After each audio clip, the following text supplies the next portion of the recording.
Greetings, everyone. My name is Gary Jones, and I'm here just working on a new software program trying to utilize Melon. I got Melon a couple weeks ago, so I'm going to try out this software. Melon is a web based streaming platform. This is not sponsored by Melon, but Melon, if you want to provide some resources so that we both can grow, please let me know. And so Melon is just one of many softwares that individuals can utilize to stream YouTube at the same time, as well as Facebook, Twitch, or any other platforms. You can also stream as well as you can stream on a personal site where if you have a business and you have a program or a conference and you only want to select a group of individuals to be a part of that process, Melon is just one of many programs that you can utilize. And so tonight we're just going to talk about two things, dongles and docking stations. Dongles and docking stations. I remember when I first began on my journey as a content creator or just remote production, I invested in a dongle. And many of us know that dongles are needed because many of our laptops, PC or MacBook, those things only have maybe two ports, and you have maybe several different items. And so one of my first investments was a dongle. And so I have my ports. I have my HDMI, USB-C, USB ports. Thought I had it going on. But it was important that as I advance and utilize more things in my workflow, that it was needed. But on one event, I began to get items like a mirrorless camera. And we know that the mirrorless camera requires a gato or a some type of capture card. So you have the camera connected to the dongle. And so we know that was a problem waiting to happen. And so trying to move more effectively, I wanted to work on my audio. I picked up a Focusrite, but as I was recording one evening with my dongle, Focusrite, microphone, my camera just went off. Didn't really understand why things went off, but then I was informed that the dongles really do not provide power for the numerous things when utilizing that process. So what I did, I just decided to do some research and look at other content creators, and they told me about a docking station. I never heard of a docking station before, but a docking station, this is one of many, has numerous ports. It has several HDMI outlets in that process that you can utilize as you move forward. And also with many of the laptops now, you don't have the Ethernet. So I wanted a docking station really that provide hardwire as I go live and learned about this process. But I, in my haste to complete this live, I failed to just talk a little bit about myself. And so the reason why I want to bring up dongles, docking stations, my desire as a content creator, as a one who wants to provide information to educators as well as small businesses, I want to partner with you to share with you different techniques, some of my pitfalls, so that you can partner with others to bring about change. As educators, we know that during these uncertain times, we have to use technology, and technology really can be utilized to engage and enhance the classroom. And so tonight I want to focus on the dongles and docking station. But if you have any questions, you can let me know in the chat. But it's very important that as you integrate equipment, that you have a docking station. And so eventually I invested in a docking station so that I can complete remote productions with all of my equipment. We know that as a remote producer, you have to have the resources.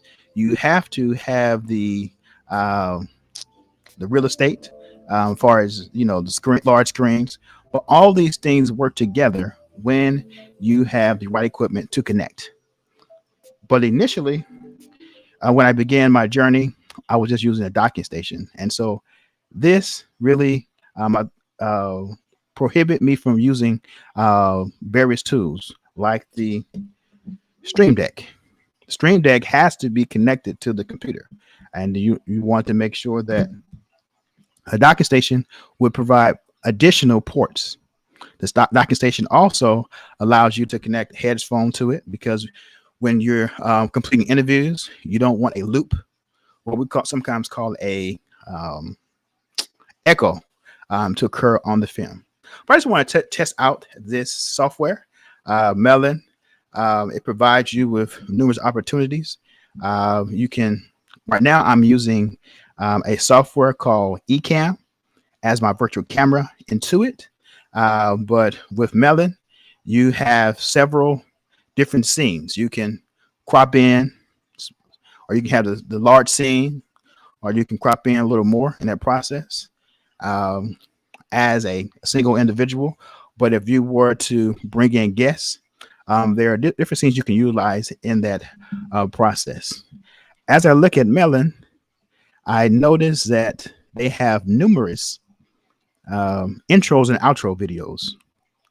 Intro and outro videos are crucial when you're trying to, you know, go live and you have to do the last minute touches. The intro allows people to allow you as the content creator to prepare.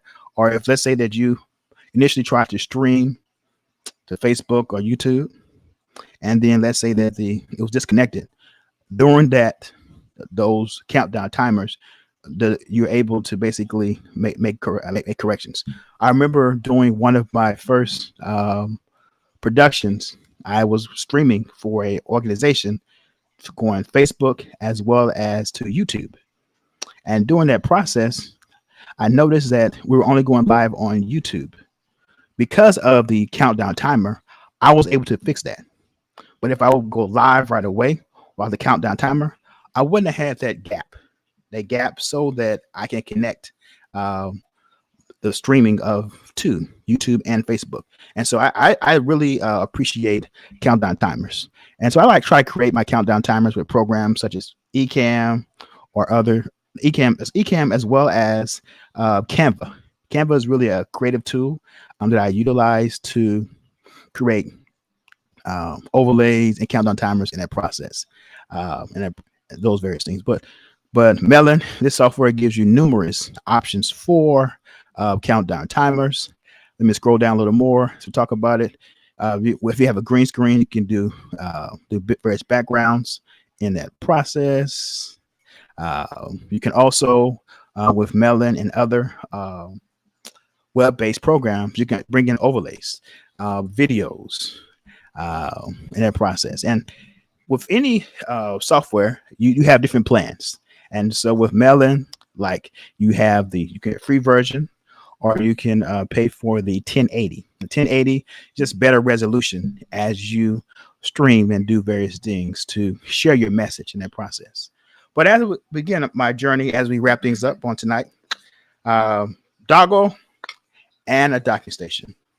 It's very important that you invest in a docking station if you want to incorporate cameras, um, interfaces, where you use various microphones. It's very important that a docking station that has the ability to charge your laptop as well as other devices, so that during your time it doesn't go down. I remember doing one of my events, my camera just went out because I had too many devices connected to a dongle. Yes, dongles are convenient. You can utilize them when you go mobile, but it's very important that you take the time to look at the difference between a dongle and a docking station. Just trying to look at this opportunity, share my experiences, wanted to go live. Haven't been live before, so I'm just trying to get the kinks out of it. utilizing Stream Deck to play various music. I hope it's not too loud. If it is, please let me know. I'll look at the recording so that I could, become more efficient in doing live streams as I move forward in this new opportunity. So if you have any questions, please let me know. I want to thank you for checking us out. We're not sure this live is going to stay up, but we have the capacity to make it private. But thank you for your time. Hope you have a great day.